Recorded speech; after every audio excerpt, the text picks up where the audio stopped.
Hello homeowners, Brian Schwatka here, Realtor and Transition Specialist with Keller Williams Bay Area Estates in Los Gatos and in Saratoga. I've been a Realtor and Transition Specialist for over 20 years, solely helping homeowners decide if they should stay in their homes and age in place within home care or transition to a retirement community. So I've created a system. It's called the Stay or Go Homeowner System. And today what I'm going to do is I'm going to give you a quick crash course called Should I Stay or Should I Go, and How Do I Decide? So what I've found over the years is there are 3 stages of your transition. There's the first stage, which is I might want to go. I'm thinking about it. My friends have gone. Maybe I've outlived the functionality of my home. Maybe it's just time to make a transition. So I'm going to do my research. The next stage of your transition is going to be, well, once I've decided if I'm going to go, how does this all work at the retirement community, at my home, at the real estate, and all of that kind of thing. And then the third stage of your transition is, okay, I've done all my research. I know I'm going. I know how it all works. I'm educated, and I'm ready to go.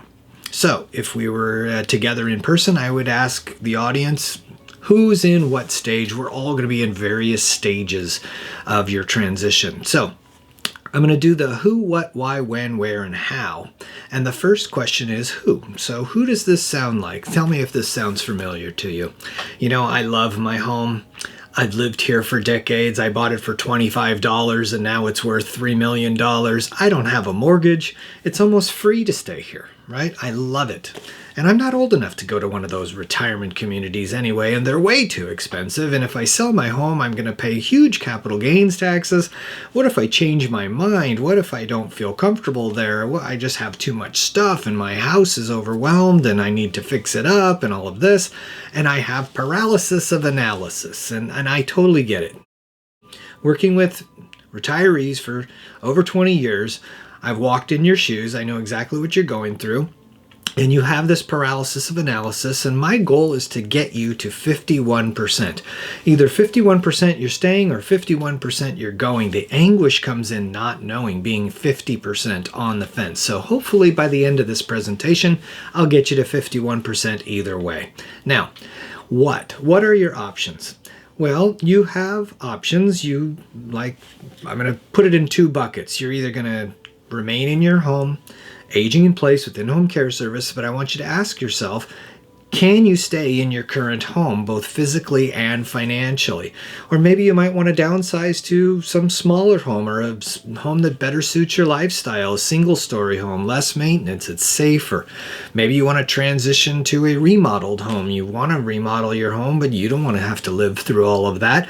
Maybe you want to dip your toe in the 55-plus independent living community kind of situation. Maybe you want to relocate out of the area, follow the kids, make sure you're not following the kids. They never seem to stop. You might want to relocate to your vacation home or your rental home. There are so many different creative ideas that I've heard over the years. But really, you're in this one bucket. You're going to remain in your home or some home using in-home care services. Now, the other option you have is to transition to a retirement community, and there are 4 different types of retirement communities. There's independent living, assisted living, skilled nursing, and memory care. And you need to decide which one of these you want, and you need to also decide if you want that skilled nursing and memory care on campus at that community. If you do want that, then what it's called, that community is a continuing care retirement community that has all 4 levels of care on campus. Now, there's a couple ways to pay or to buy into these communities. There's the month-to-month way of getting into the community, where you're just paying like a rental fee or renting an apartment. And then should you, run out of funds, they're going to ask you to leave. The other way is to do an entrance fee. And that could be $500,000, $1 million, $2 million, whatever that entrance fee is, or that country club membership costs you. What you're doing is you're buying a lifetime care contract that includes a benevolence fund, meaning that if you were to outlive your funds, they would not ask you to leave. So those are the 2 different types of communities. Those are the 2 different options you have. You're either staying or you're going. And hopefully that reduces your stress of thinking, there's lots of different options. You're either in one of these 2 buckets. Okay, and the most important thing really is to not outlive our funds, right? So what are the costs? Well, let's talk about first the costs of in-home care. If you were to say needed 3 hours a day of care, a la carte, you needed somebody to come and help you with your activities of daily living, that's going to cost you an extra $45,000 to $50,000 per year, and I'm not sure many of us have an extra $40,000 or $50,000 of cash flow to pay for that in-home care. So you'll have to do something about that, and we'll get to that in the next slide.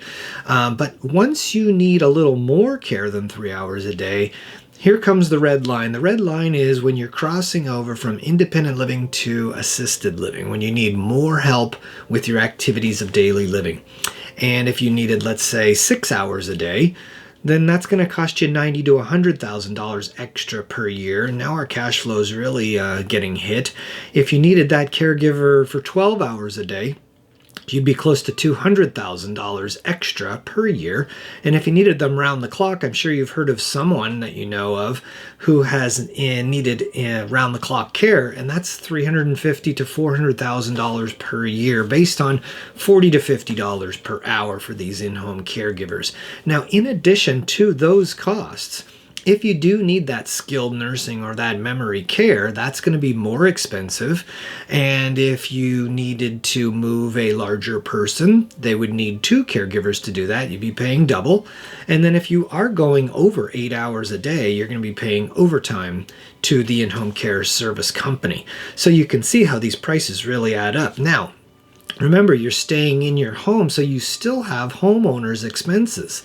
Now, you might not have a mortgage, might maybe have a reverse mortgage, but you still have that maintenance, the upgrades, the property taxes, the insurance, the utilities, the food, the entertainment, the security, all the costs that you have to maintain that home because you said you wanted to remain in that home and not make the transition to a retirement community. Now, let's go and talk on the other hand, if you were to move to a retirement community, and let's say it was even an assisted living community.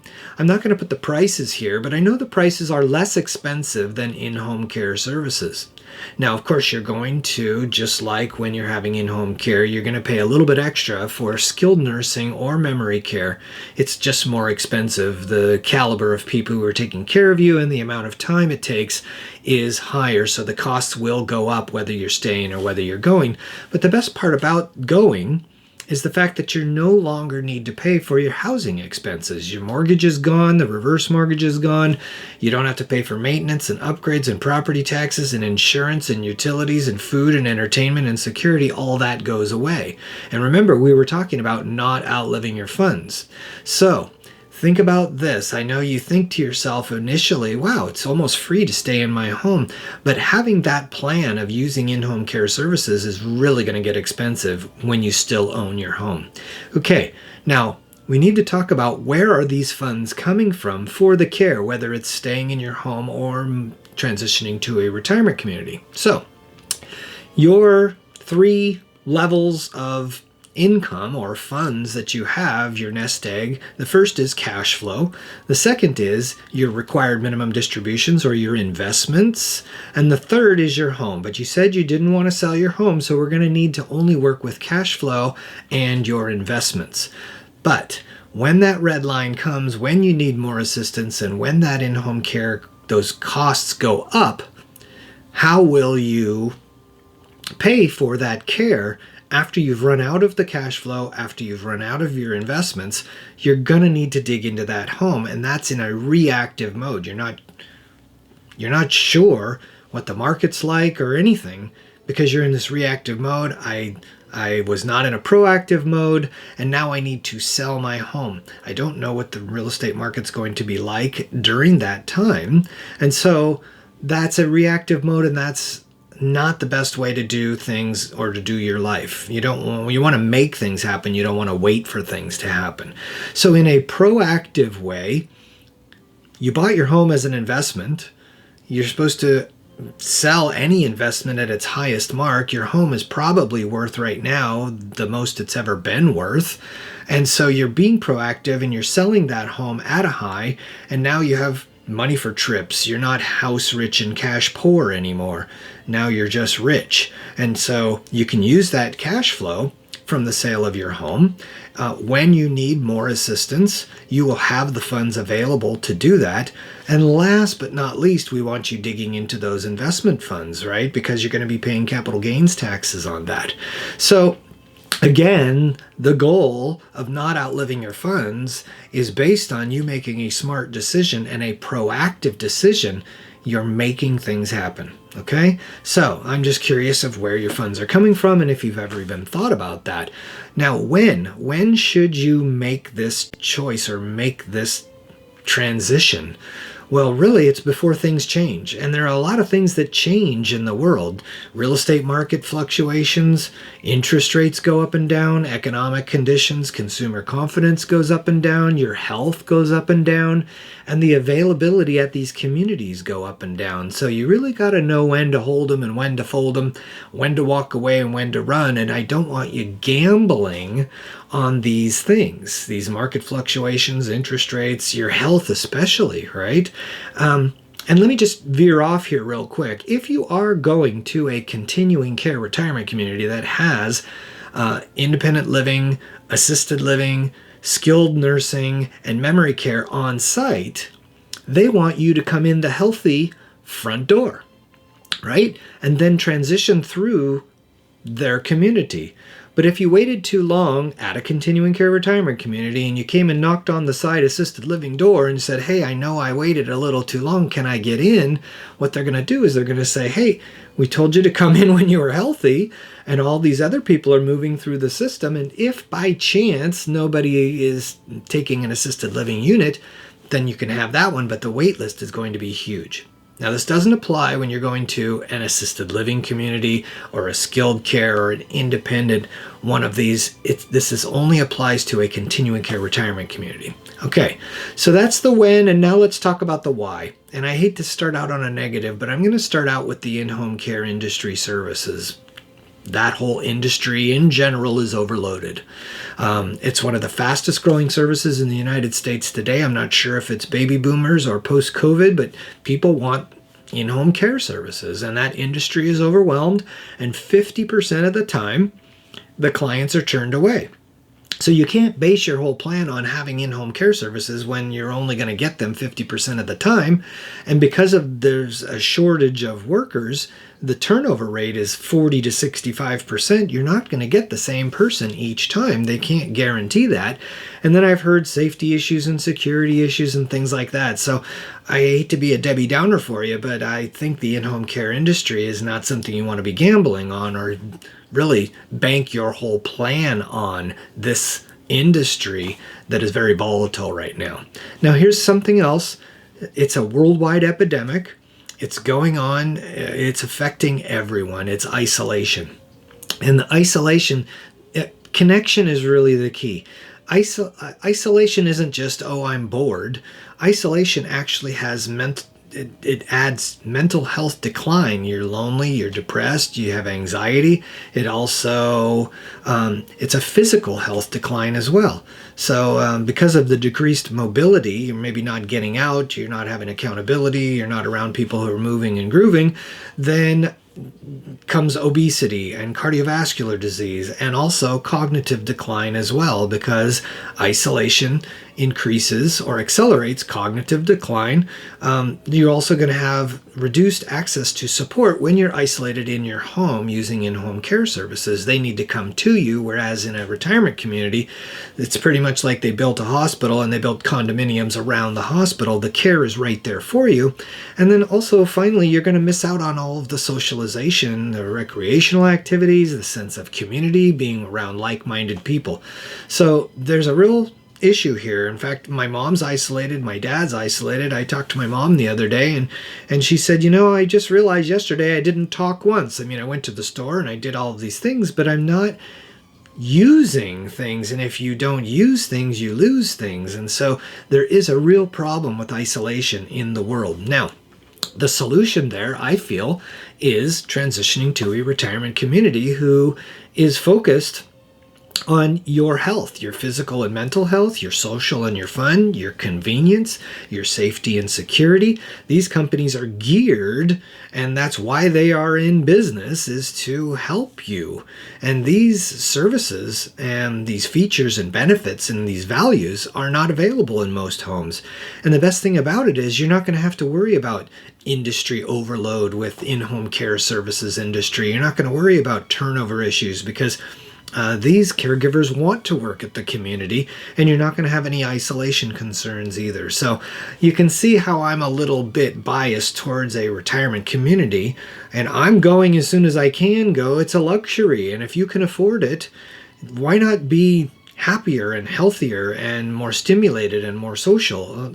It's all good, rather than staying in your home. And I know you might want to stay in your home, but I really want you to start thinking, and I'm going to give you some thought-provoking questions at the end of this presentation to get you really thinking, or maybe to that 51%.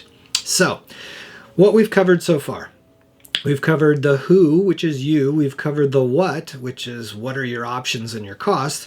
We've covered where are your funds coming from. We've talked about when, which is before things happen that are out of your control, and why, the isolation concerns versus the community. So what are the next steps? Now we need to figure out, how do we decide? How do we decide?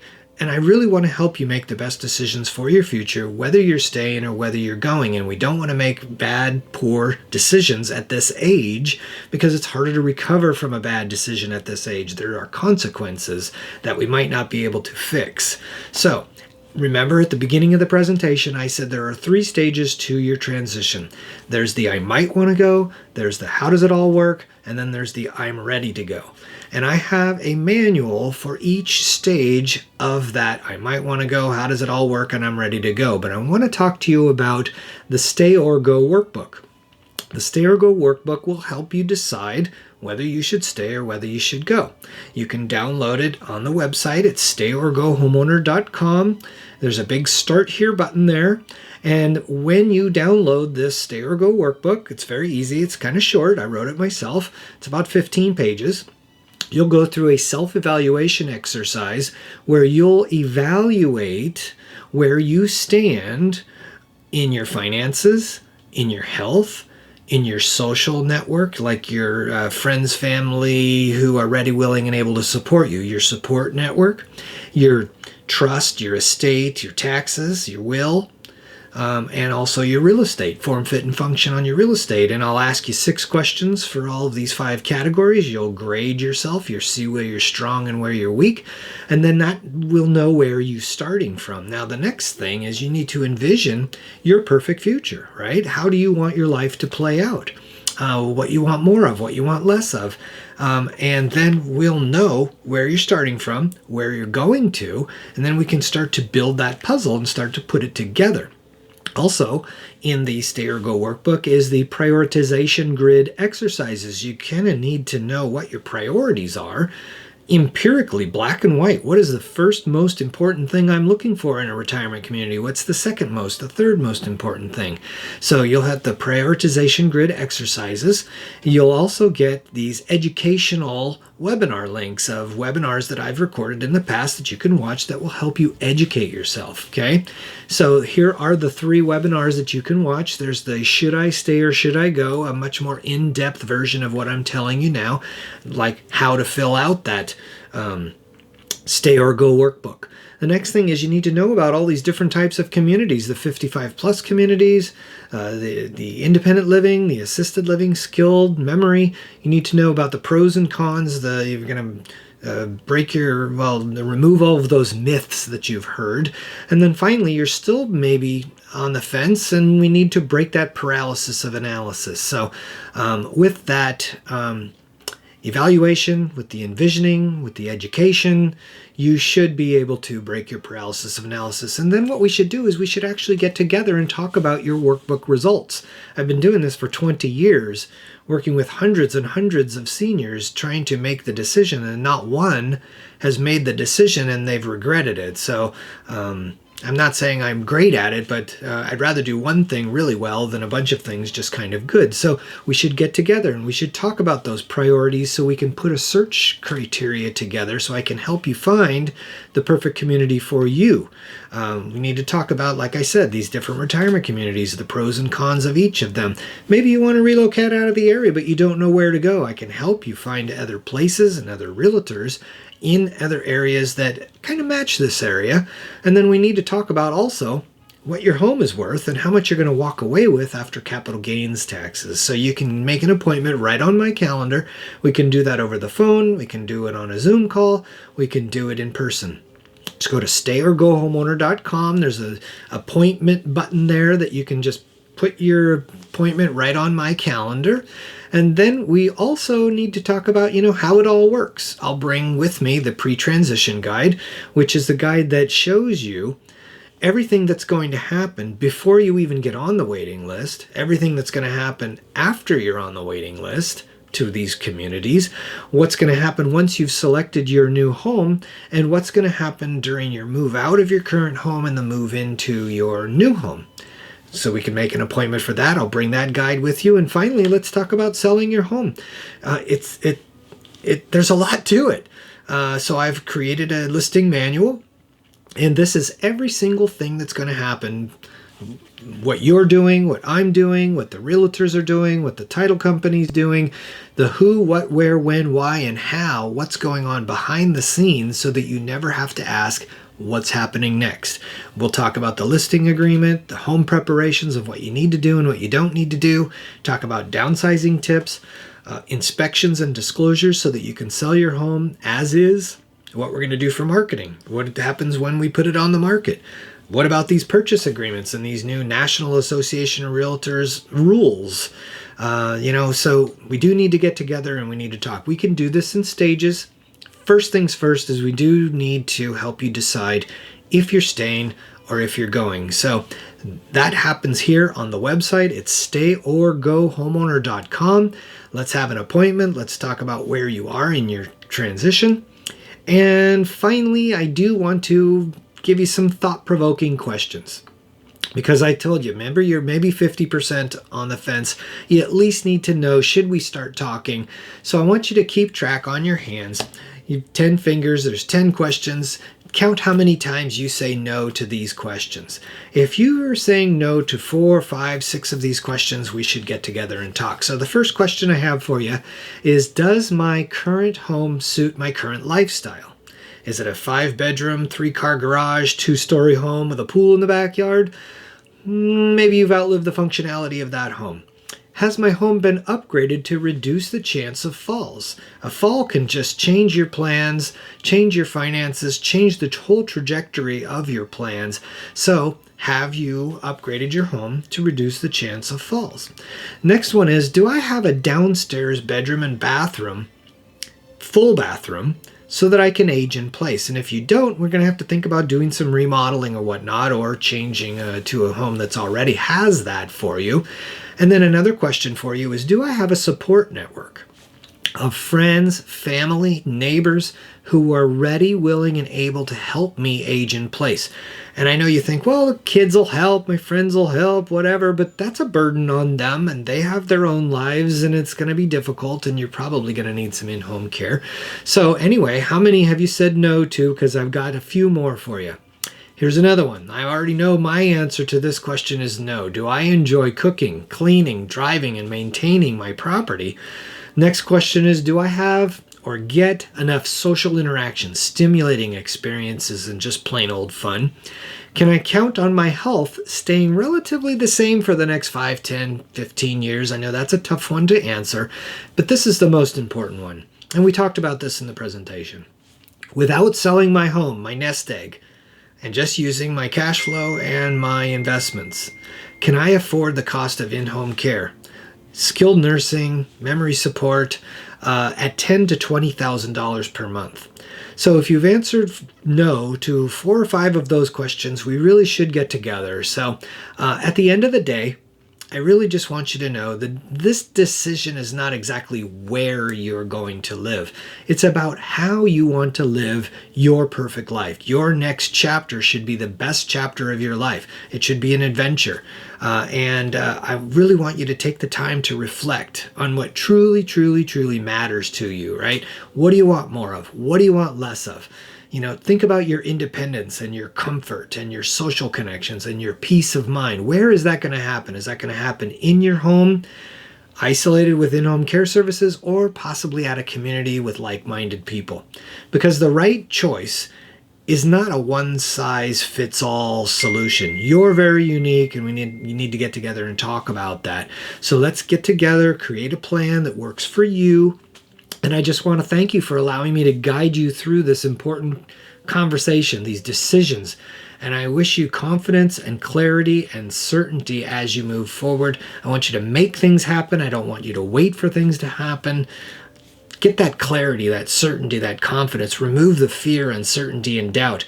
And worst case scenario, let's just talk. It's harmless. I have no expectations, no strings attached on my part. As long as you're making the best decisions for your future and not outliving your funds, I'm happy. So thanks a bunch for being here.